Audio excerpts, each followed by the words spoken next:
All right, what's going on? Just want to make sure we're actually live before I get started here. I'm going to go longer than last week, I can tell you that. I'm not positive how long I'll go. Hopefully 30 minutes, 35 minutes, 40 minutes, something like that. As soon as I get confirmation that I'm actually live, we'll get started here. All right, so I got it on my phone. I think I have the email. All right, so a lot of games today. This slate is packed. So let me do some housekeeping notes before I get started here, just in case anybody trickles in or if anybody wants to watch it from the beginning. The East Carolina series for the video game. I'm hopeful that I will actually get started on it next week. So I just got done recording. I got two more fantasy hockey videos to record. Sophie's still editing those. So as soon as they're done, I'll get them posted. So after that's done, I'll get the East Carolina series going because I just got the email. Thank you for letting me know that. I will get the East Carolina series started as soon as that. Just so quickly, I want to start with the games last week, do some quick hitters on the games that just happened today. I know the Oregon State and Houston game is not totally done yet, but I have it taped and I want to go to bed. So we're going to get started here now. And again, I have that game taped. I'll watch it in the morning, but there's like 5 minutes left in the Oregon State game. So we'll go over that in the stock notes. Anyway, just some quick things that happened last week. So last week, the slate wasn't like insane. This week, the slate's fucking insane. Opposite end. So Texas Tech, I mean, the oil money showing, huh? The oil money is showing. They look good. Like at this point, if you're like projecting college football playoff standings or whatever, they're in, right? Get the wine going again tonight.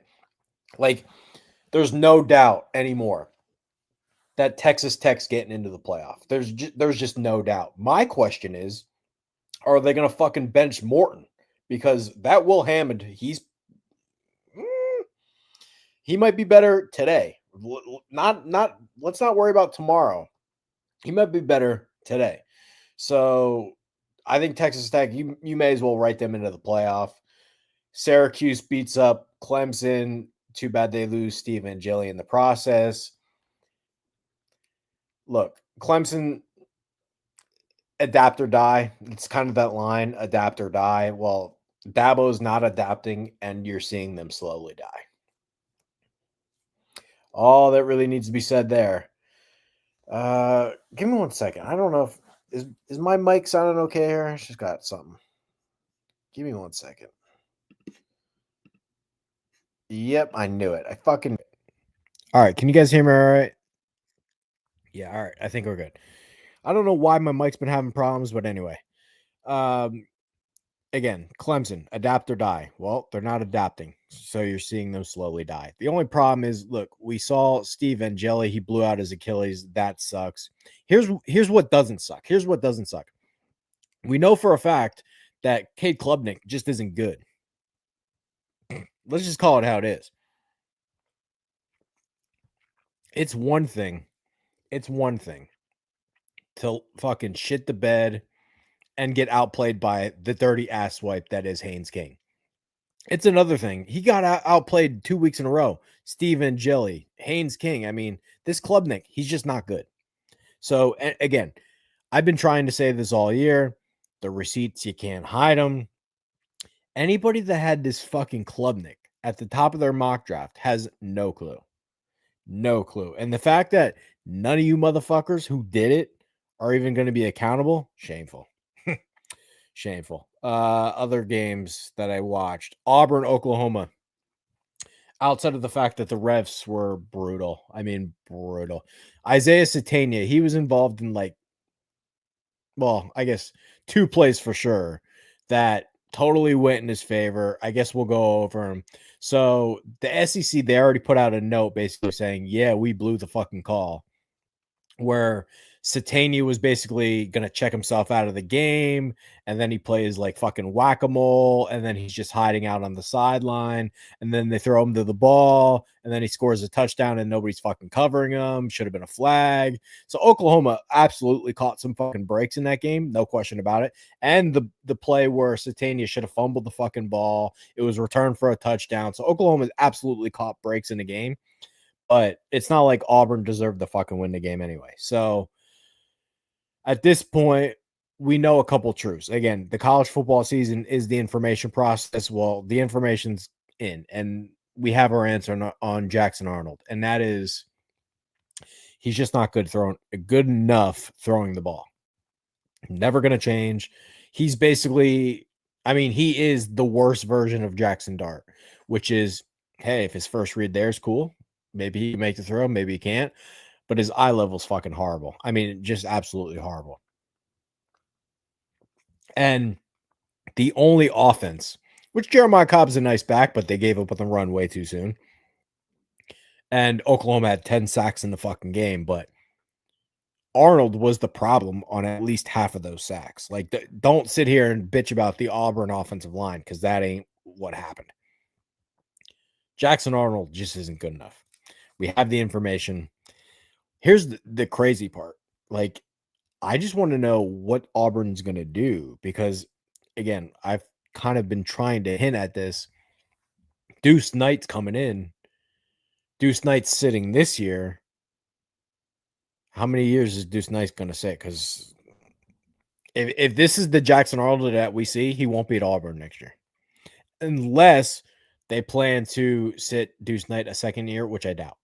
So we have our answer on Jackson Arnold. It's unfortunate because I really thought it was an Oklahoma problem. It's not an Oklahoma problem. He's just not good enough throwing the ball. And if they didn't have Cam Coleman, who's a fucking freak, and again, here's the thing about Cam Coleman. This conversation of, oh, well, Jeremiah Smith's fucking amazing and Ryan Williams is fucking amazing. Well, nobody talks about Cam Coleman, and he legitimately might be better than all of them. I don't think that's insane to say. Not saying I would, like, if I'm gambling on it, I wouldn't necessarily bet the Cam Coleman horse on who's going to be the best.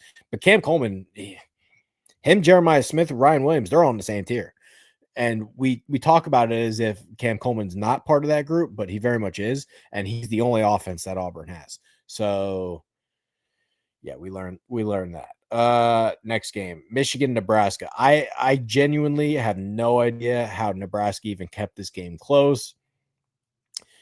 Couple of truths that we're continuing to see, and that is, hey, Tide Pod Mahomes actually played okay.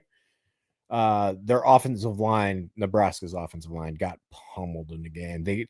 Nebraska, it's hard to see them going places considering their tackles are brutal. So any hopes and prayers for Nebraska this year? I mean, their tackles got boat raced the entire fucking game against Michigan last week.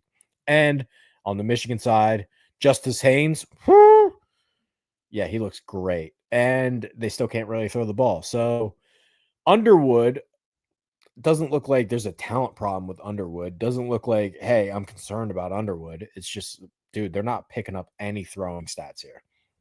And their receivers at Michigan are brutal. And their play calling is brutal. So if it wasn't for the Hail Mary and a couple of the big plays that Nebraska hit, this game wouldn't have been close. It shouldn't have been close. The right team still won. But just a couple notes, like the Nebraska tackles, done. They got no prayer if that's going to be the case.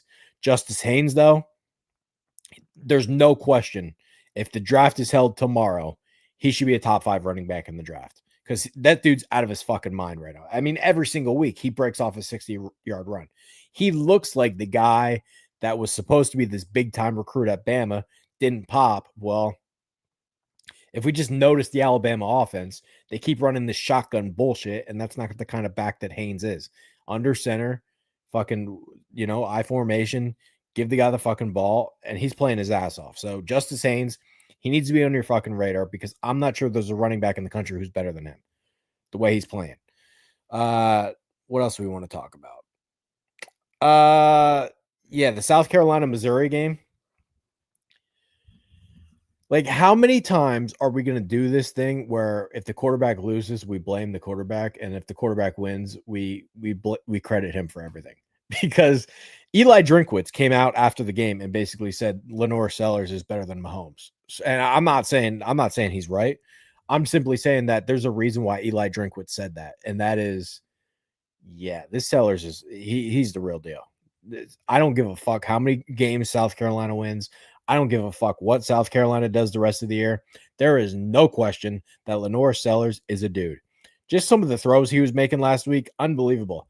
And let's just pull up the stats from that game, right? Let's pull up the stats. You want to say, oh, well, South Carolina lost, so Sellers didn't play that well. Okay. Okay. So here's the stats. Attaway, right? Oscar Attaway, 3 carries, 7 yards. Rasul Faison, 6 carries, 5 yards. Now let's do the inverse. Ahmad Hardy, 22 carries, 138 yards. Jamal Roberts, 13 carries, 76 yards. Bo Prabula, 9 carries, 72 yards. So Missouri had 285 rushing yards.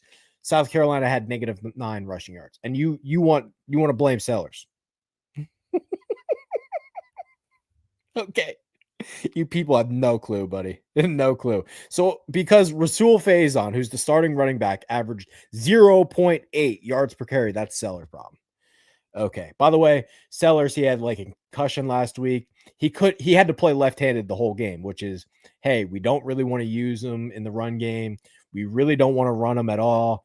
He's just going to drop back and pass. Well, drop back and pass, he looked fucking really good, despite the fact that he really couldn't run. So when it comes to Prabula, he's basically your human evolution, Trace McSorley. And watching that Missouri game, blown away by their running back Hardy. Not 100% sure what to make of it, but what I am positive is their tight end Norfleet, he blocks his fucking dick off.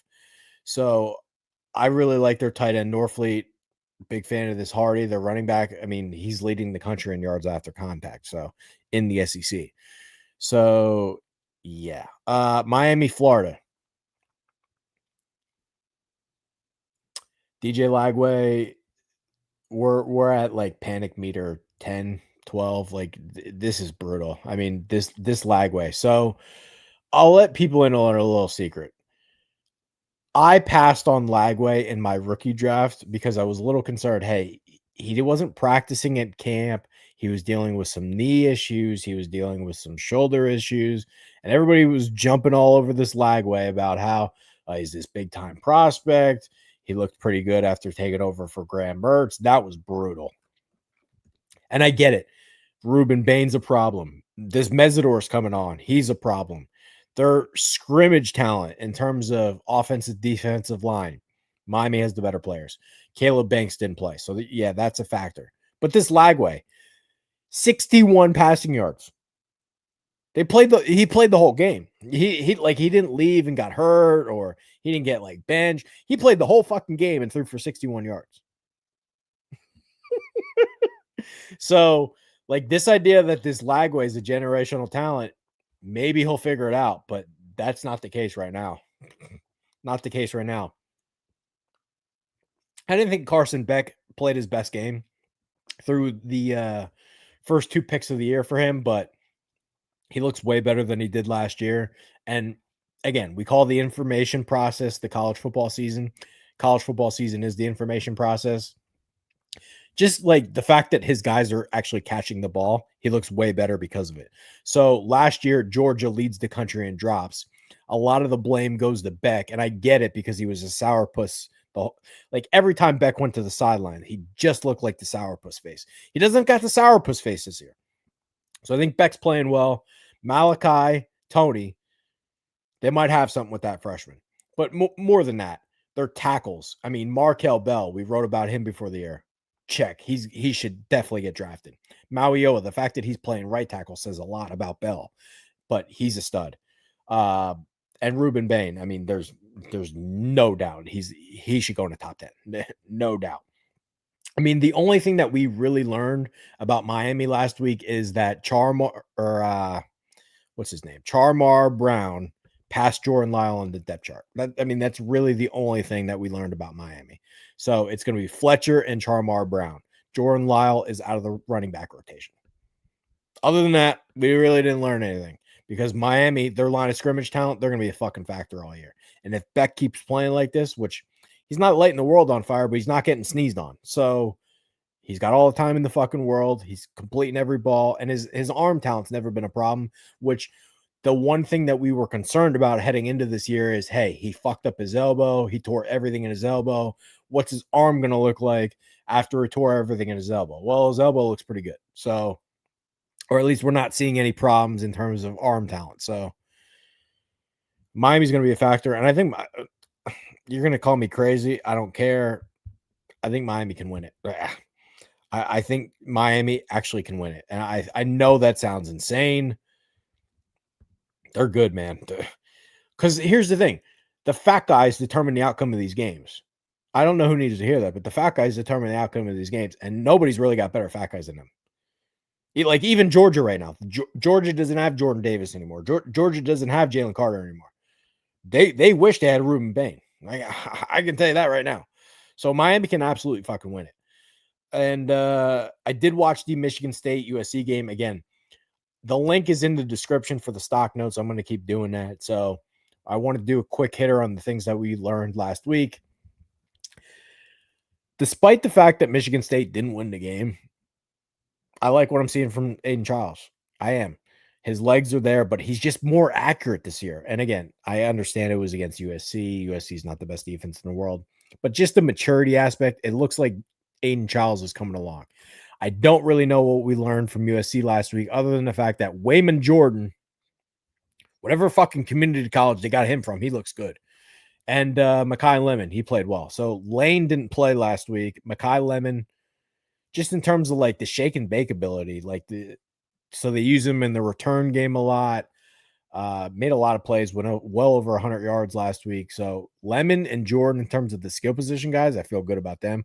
I still don't know how good this Maava is, but again, we'll learn more about those guys this week because they play Illinois. So I guess we'll go over the games that happened already. So Florida State lost. Oh God, what a shit show that was. I actually did watch the game.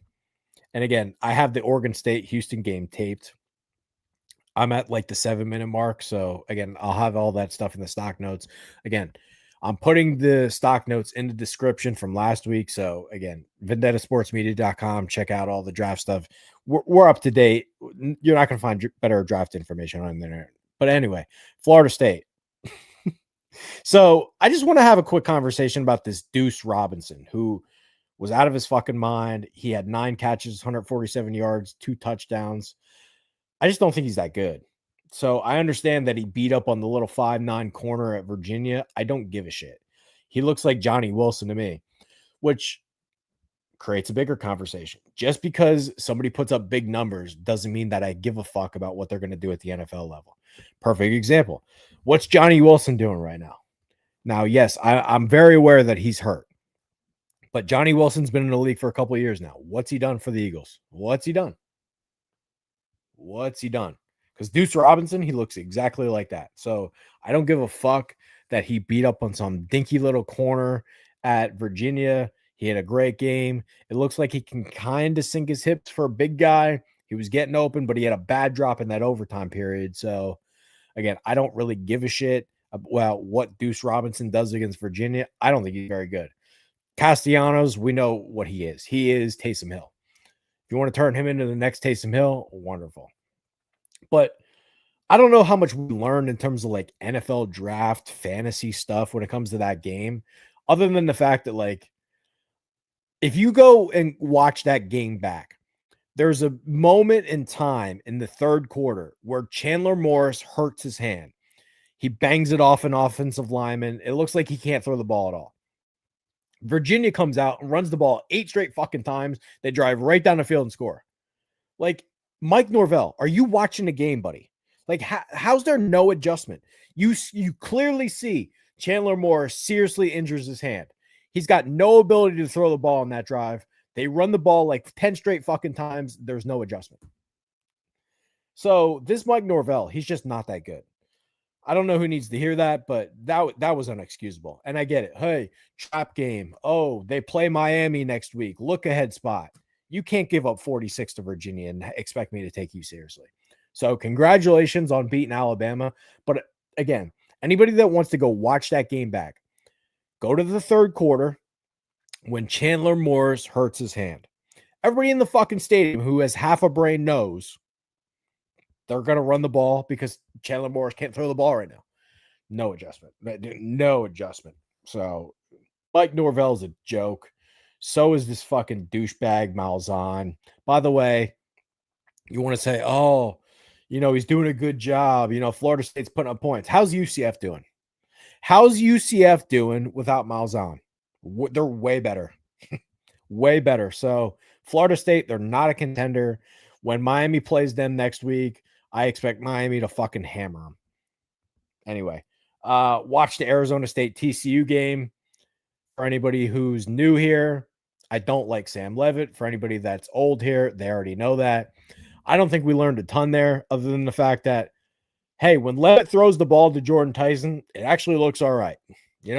Jordan Tyson can kind of get open. Anytime the ball doesn't go to Jordan Tyson, it looks like shit.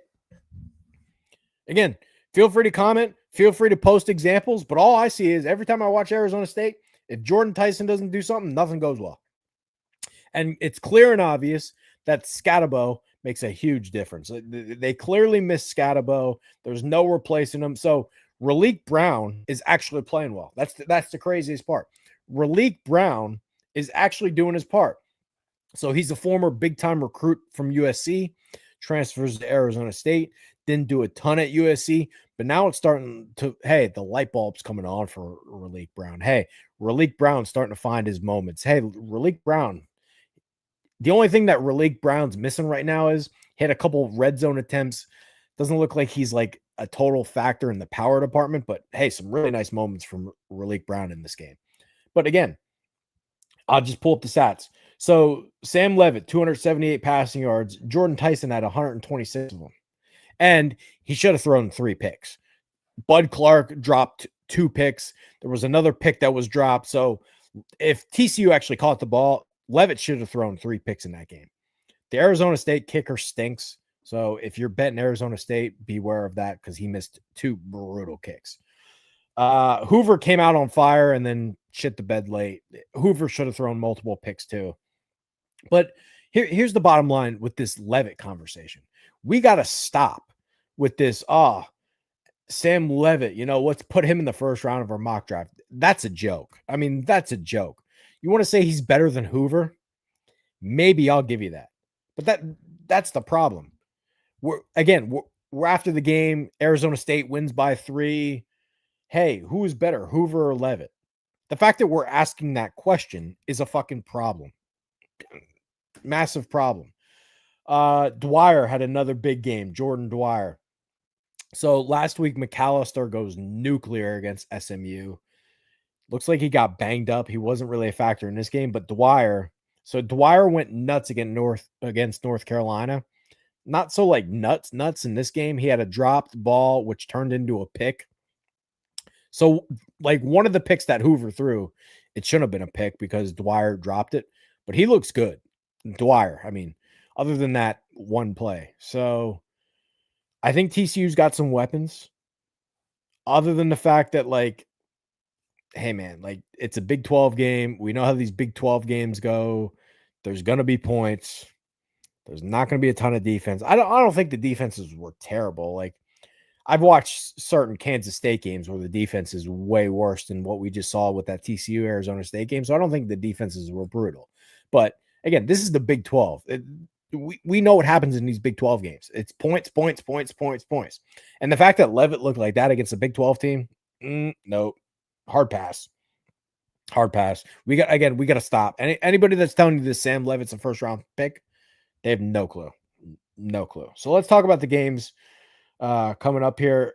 For the stock notes, I'm going to go over all the games that I want to talk about, and then at the end we'll put our pick in for the fantasy contest stuff. Anyway, I'm going to watch the USC Illinois game. I'm going to have it on in the background because I'm primarily going to focus on the Notre Dame and Arkansas game. mostly because it's two teams in wounded animal mode. So yeah, I get it. Illinois got fucking their ass kicked against Indiana, but I feel like that USC Illinois game is going to be a lot similar to what we just saw with the Michigan State game, which was USC is going to put up points. We're going to see Altmaier try to keep up, and he has no prayer to keep up. So I would expect USC is going to win the game, especially if Lemon and Wayman Jordan do what they did against Michigan State. USC is going to win. So I'm going to have that game kind of on in the background. I wouldn't be surprised if Illinois won simply because USC has no defense. And if somehow it's a shootout, you never know. And Illinois actually has like a returning offensive line who can kind of block. And Gentry is really the only guy that USC has on defense. So I guess I wouldn't be surprised, but I expect USC to win.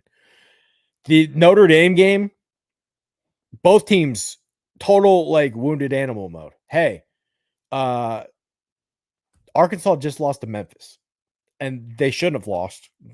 Bad fumble at the end cost them the win. But Notre Dame, they've lost two games that they maybe could have possibly won.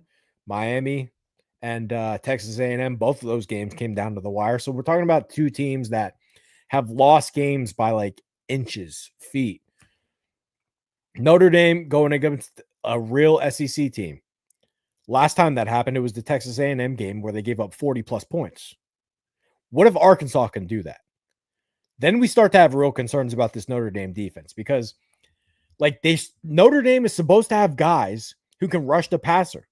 They're supposed to. Where's Bryce Young? Where's this Tui Halamaka? Like, they're not getting any pass rush. And outside of Leonard Moore, it doesn't look like they can cover anybody. So Marcel Reed's completing like less than 50% of his throws, and they still put up 40-some points. So now we get Taylon Green. And I'm not a Sam Pittman fan. Never been a Sam Pittman fan. But the one thing Sam Pittman knows is offensive line. They're going to fucking block. And if they can block Notre Dame, why can't Arkansas be in the game? I think this game's going to be a lot closer than anybody thinks. And CJ Carr's still a freshman. Like, this isn't some, hey, CJ Carr, you can pencil him in for 40. I don't know if we can say that. I don't know if we can just guarantee that CJ Carr is going to light it up, especially against an SEC team on the fucking road. So when they played Texas A&M, they were at home. Night game or noon game, Arkansas coming off a loss.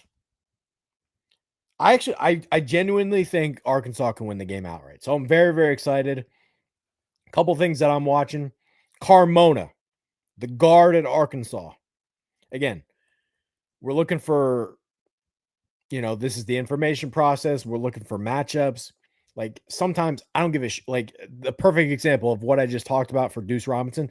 I don't give a shit that Deuce Robinson beat up on the tiny-ass 5'9" corner at Virginia. I do care what Carmona, the guard, because he's nasty. You can write his name down. Carmona, the guard for Arkansas, he can play. So I do give a shit what he looks like against Notre Dame because Notre Dame has, again, they're not all NFL guys, but Notre Dame brings in real NFL guys. So very curious to see what that line of scrimmage matchup looks like. And on the flip side, Jeremiah Love, Jadarian Price, SEC defense. What's it look like? We'll find out. 3:30 window. So the two games I'm watching for the 3:30 window, LSU, Ole Miss, Auburn, Texas A&M. Probably going to primarily focus on the LSU Ole Miss game. Just want to take a brief second to talk about this Ole Miss quarterback, Trinidad Chambliss. So I don't know if anybody saw this, but this fucking asshole, Matt Zenitz, who doesn't know dick about anything, he writes a column about how, scouts are telling me that Trinidad Chambliss is going to be the next Kyler Murray.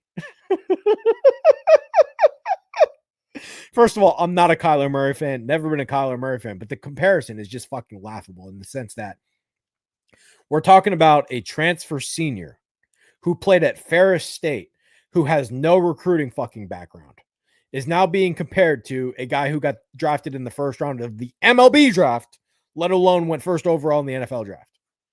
Please, anybody who's watching or listening to this, please tag that Matt Zenitz and tell him to shut the fuck up because he doesn't know dick about anything.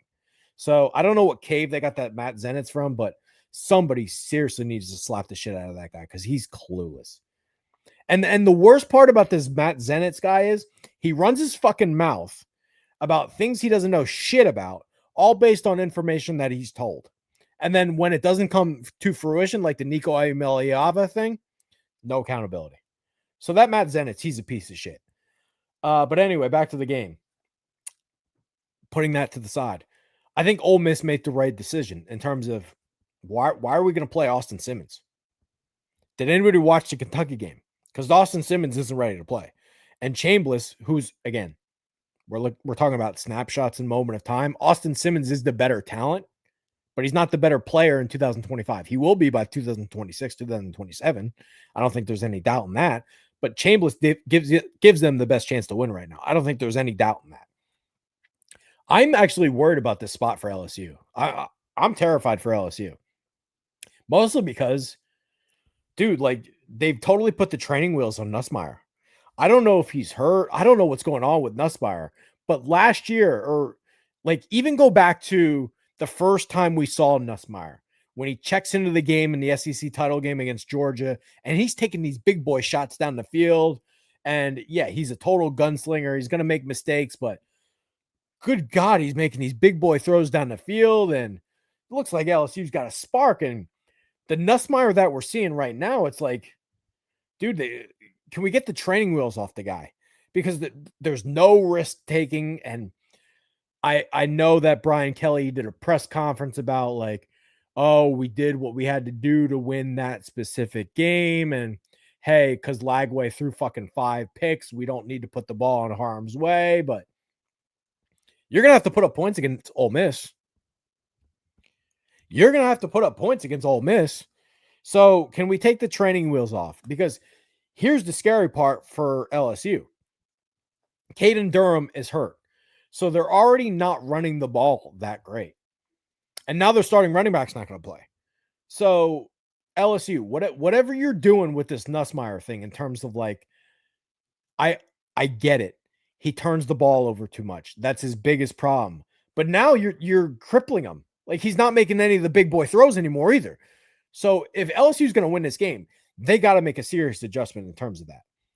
Now, the good news is LSU's defense is way better than it was last year. Perkins is healthy. And just having Perkins healthy on the field, again, I don't know what they're doing in terms of like they're playing him in this weird hybrid safety role where he's covering. I don't know why they just don't rush him 100% of the time. Like, why not just rush him 100% of the time? So I don't really get their strategy with Harold Perkins, but the fact that he's healthy and on the field is great. They 1,000% hit on Manzor Delane. Secondary looks way better. I do like their coach Baker, Blake Baker. It looks like he absolutely knows what he's doing so far. So the LSU defense is way better. But again, Ole Miss is going to put up points, or at least more points than Florida did. So, like, enough with the training wheels. Take them off Nussmeier. It's time. It's time. And especially if Caden Durham's not playing, no more training wheels for Nussmeier, please, for the love of God. Auburn, Texas A&M.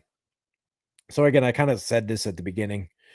I think we have our answer on Jackson Arnold. He's just not good enough throwing the ball.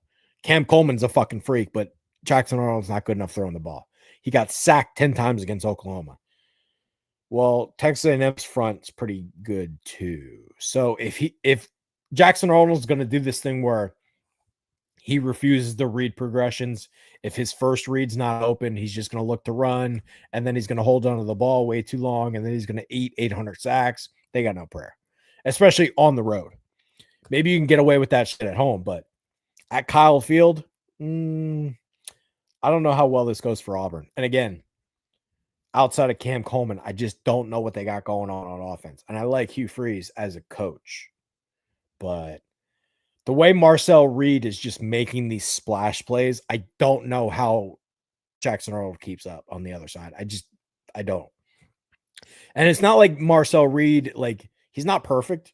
He's still missing easy throws. Even in that Notre Dame game, he was still missing easy throws. but like Jackson Arnold's not going to be able to keep up, especially with the way their receivers are playing in terms of Concepcion and Marion Craver. Like Mario Craver, he leads the country in receiving yards.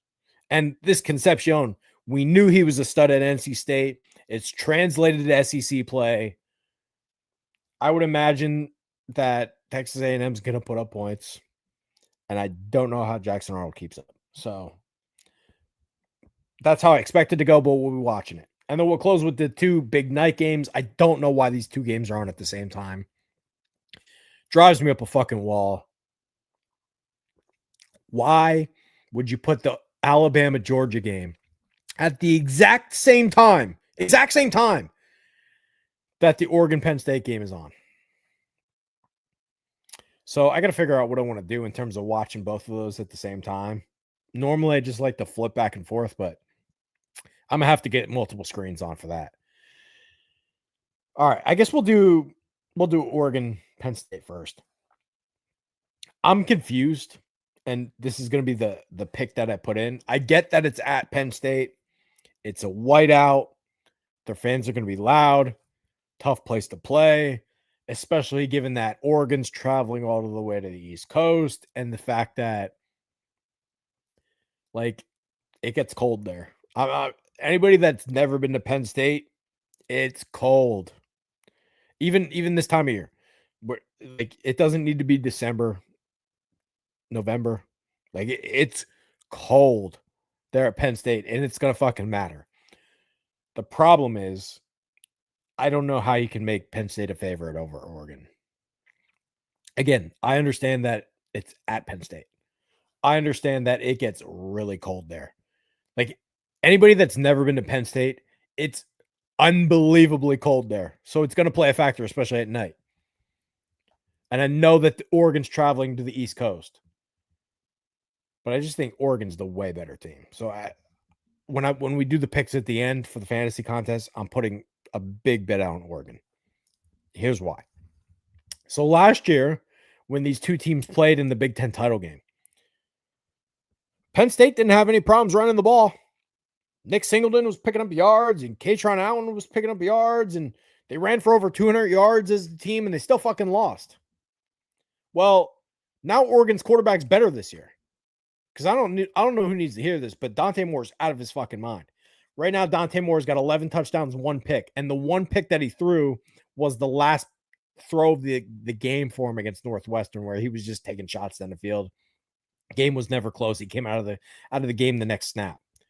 So, like, Dante Moore is a significant upgrade over Dylan Gabriel. I just don't know how anybody can watch Drew Aller and the way that, like, yeah, they played Nevada, who stinks. They played FIU, who stinks. They played Villanova, who stinks. And Drew Aller's not making any big plays. Like, they have, like, 3 plays all year for Penn State that are, like, over 20 yards in a passing game. Explain to me how, hey, the Corian Moore's out there, and they got this Benson and this Gary Harris. And has anybody seen Oregon? And I get, look, Oregon hasn't played anybody either. But here's the point totals for Oregon. 41-7 against Oregon State, 34-14 Northwestern, 69-3 against Oklahoma State. Penn State's not putting up these points. Here's the point totals for Penn State. Yeah, okay. So they put 52 up on Villanova. But Villanova's not a real team. Come on. They're a basketball program. They barely are like making any explosive plays. So Trevor Pena is an upgrade over what they had at wide receiver last year. Not going to deny that. But I don't know how anybody watches Aller right now and sits there and say, yep, he's a franchise quarterback. Because anybody watching, listening, anybody watching these games, does anybody think Aller is like, yep, I'll turn the card him in for a first overall pick? Nobody's doing that. No way. Drew Aller looks way closer to, I don't want to call him Christian Hackenberg. Call him Christian Hackenberg, but he looks closer to that than the number 1 fucking pick in the draft. If anything, he's probably a spitting image of Kerry Collins, which maybe nobody wants to hear. But I just like the way Dante Moore's playing. This DeCorian Moore, I don't know who's covering that fucking guy. the way Oregon's putting up points, and Oregon's like, I guess their defensive line with Uyunglele, he's a problem. He's a big problem. And now, like, they got real guys in their front to where Bear Alexander's like their fourth string defensive tackle. So what happens if Penn State can't run for over 200 yards, which they did in the Big Ten title game last year? What happens if they need Aller to go fucking put up 35, 40 points? I'm taking Oregon. So again, the reason why we're doing these streams and why I'm doing them early before the games is we want the receipts out there. I want to tell you, the viewer, what to look out for.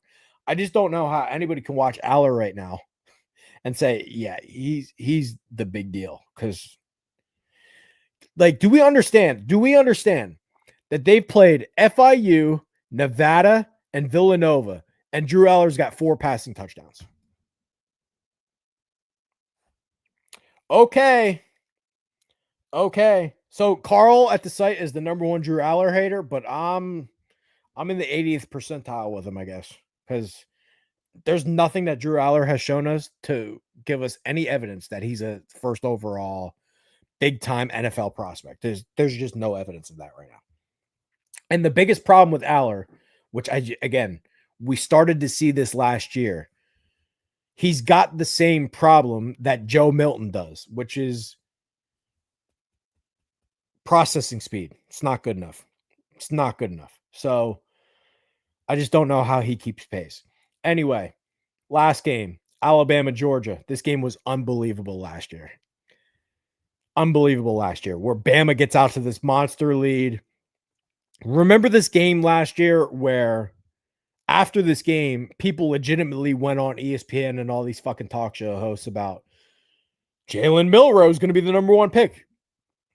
If you don't believe me, you can go Google it yourself, because that happened. And then Jalen Milroe was never the same after that. This time, we got Ty Simpson, Gunnar Stockton. Ryan Williams is still there. Ryan Williams had an amazing game last time these two played. Here's the question, though, because Tennessee just put up a boatload of points on Georgia. Why can't Alabama do the same? Last year, this game was a shootout. I almost think that it might be the same thing because, hey, Florida State put up points on Bama. Tennessee put up points on Georgia. And here's the bigger point of it. Like, back in the day when Saban was coaching, like, you just knew, like, hey, CJ Mosley, ooh, or haha Clinton Dix or Minkah Fitzpatrick. Yes, Bama still has NFL guys in their defense, but there's not a lot of guys who look like those guys in terms of like first round motherfuckers who you can just turn the card in right now for.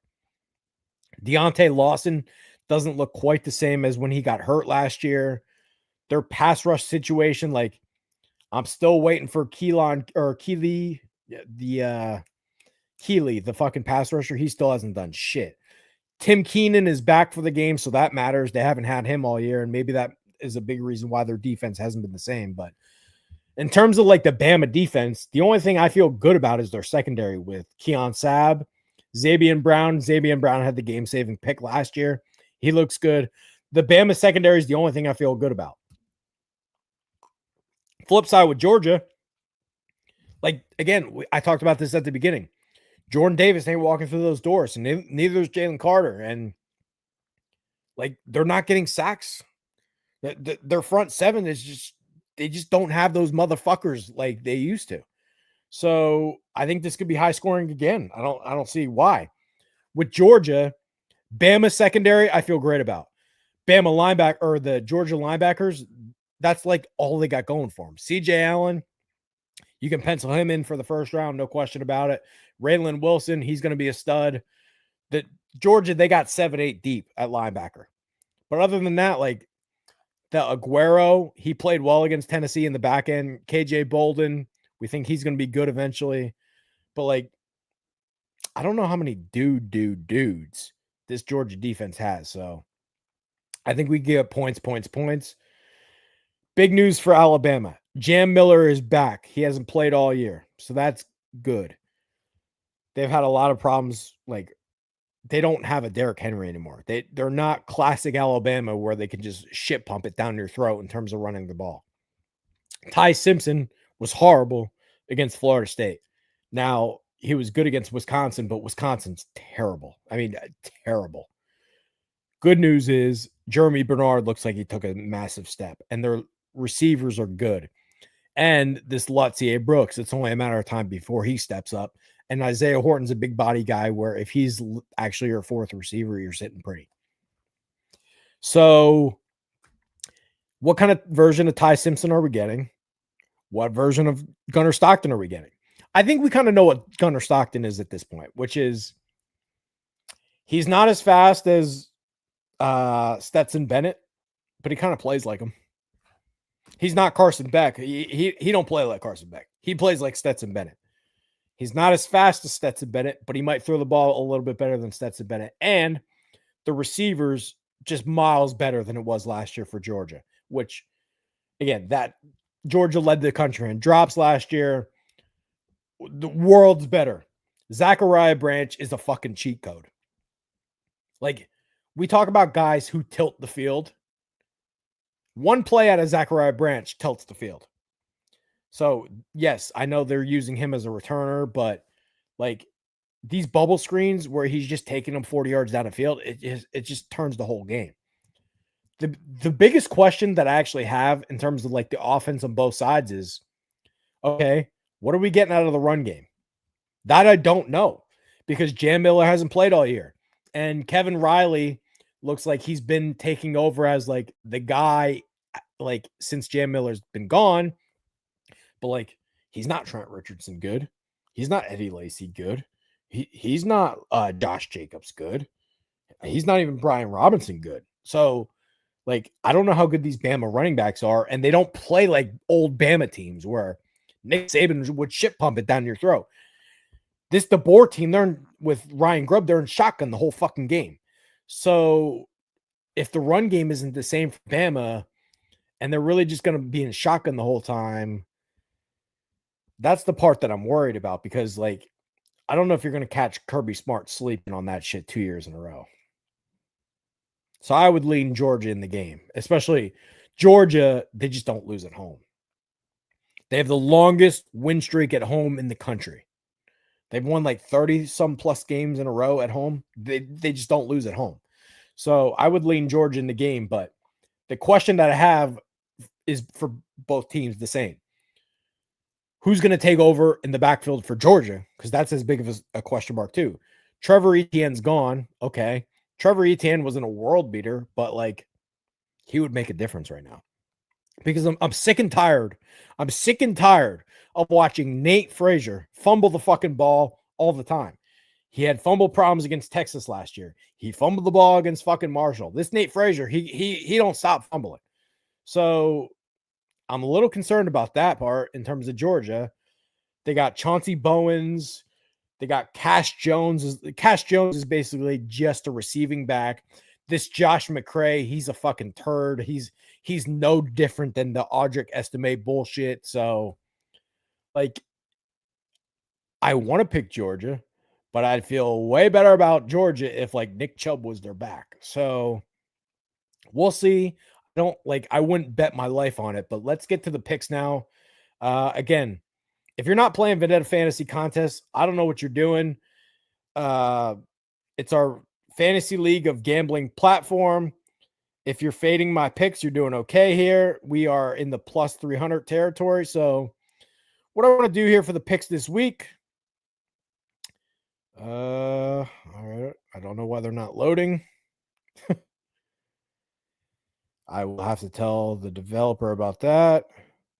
Come on, Wolf. Why aren't these picks loading? Making me look bad. All right. Well, these picks are loading. Anyway, we'll have to ask Wolf what's going on there.